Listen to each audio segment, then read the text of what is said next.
জীবনে প্রথমবার এত কাছ থেকে পাহাড় দেখলাম। সত্যি বলতে কয়েক সেকেন্ডের জন্য মনে হয়েছিল আমি মনে হয় একটা অন্য জগতে চলে এসেছি। আমরা এক কাজের উদ্দেশ্যে বেরিয়েছিলাম। যখন এই সুন্দর দৃশ্যটা চোখের সামনে পড়ে, পকেট থেকে ফোনটা বার করে ভিডিও করতে শুরু করলাম।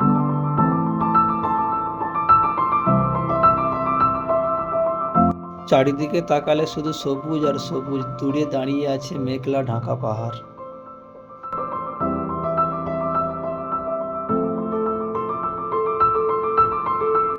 রাস্তা যত সামনে এগুচ্ছিল, আমাদের মনে হচ্ছিল আমরা হয়তো প্রকৃতির আরো গভীরে চলে যাচ্ছি।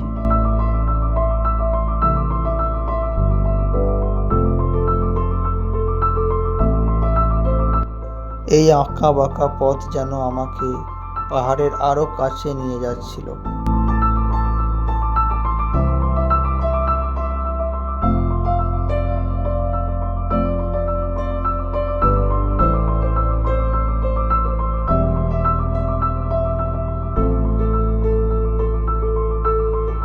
পাহাড়ের মাঝখান দিয়ে চলে যাওয়া এই রাস্তা দেখে কিছুক্ষণের জন্য আমি মুগ্ধ হয়ে গিয়েছিলাম।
পাহাড় আর মেঘ আর এই ঠান্ডা হাওয়ার মাঝখানে মনে হচ্ছিল সময়টা যদি কিছুক্ষণের জন্য থেমে যেত।